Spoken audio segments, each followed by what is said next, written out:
rusengero imyaka 40 nta nibatiri yahinduka bagisana muri gusana urusengero cyangwa muri gusana igifu cya padiri nako cya pasite abapadiri bo ngo ntago bayakora ngagiroma Vatikani se bayamaze aje Vatikani yamara kugera Vatikani akongera akagaruka agafasha abaturage nyine ibyo yego kuki se yakora urwo rugendo rwose kuki ataguma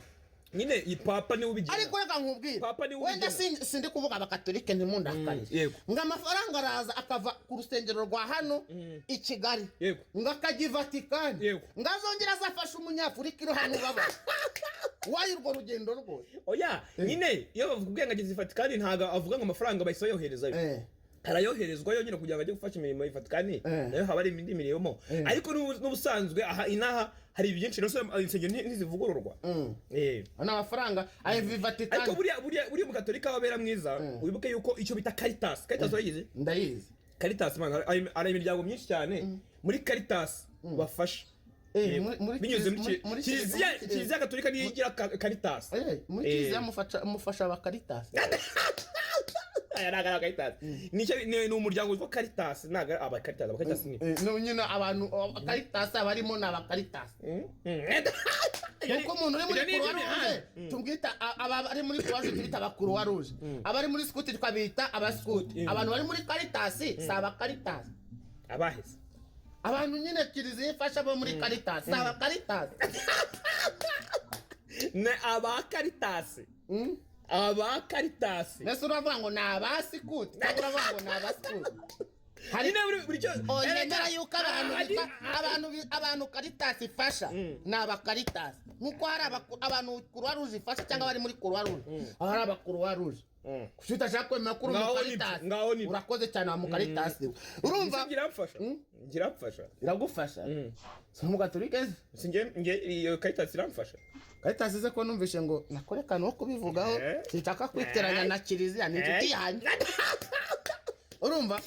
sasa rero umukozi w'Imana abafashe mikoro atubu tuvugana Gisenyi mutuze wa mujyo nyine ati ibintu bimeze neza ati mutuze Gisenyi turaryoshye abajya ku mafi muyajye abajya mu mazi muyajyemo abidumba mwidumbe Gisenyi imeze neza ibyo binakibivuga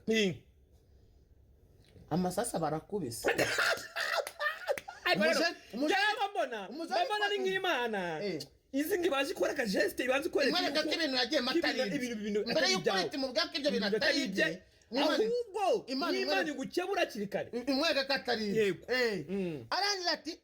isasu rivuze twongeye kubona televiziyo irimo irarenga mu bihuru nicyo kireza rero rukuntu no ukuri muri YouTube channel umuntu aba ari we televiziyo ubona televiziyo iri kurembe urumva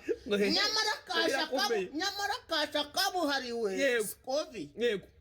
we yazumingaga naho ibisasu biyate n'abasirikare na burende undi none kuba naho isasu oya akakwereka n'ahantu riguyeho ku ruhande rwe akagumya akavuga ndavuga ni Scovi ibi bintu nge ntabwo nzigera mvuga ngo ibintu abantu bagira ibintu byabo abantu bose bagiye Gisenyi bagira ngo berekane yuko nabo baba intwari intwari si Scovi yagusa ngo twebwe n'amasazi yatuguye tubabazi mujya gupuru ibintu bya Scovi erega n'Imana yabivuze ngo ibya Kayizari mu byihere Kayizari iby'Imana mu bihimana kandi none ndababwira reka mbabwira indi mpamvu yo gutinya umugore mujye muyibona mureba Scovi ibaze ko nabo basirikare bari kurasanirayo hariya bahunze aragomeza arakurura amakuru ibitoryo bikamugwa ku ruhande akakerekana agakurura amakuru undi yumvisha urusaku rw'imbunda ati ibintu birakomeye uzi ko Scovia aho yagendeye hariya hantu atigeze avuga ayo magambo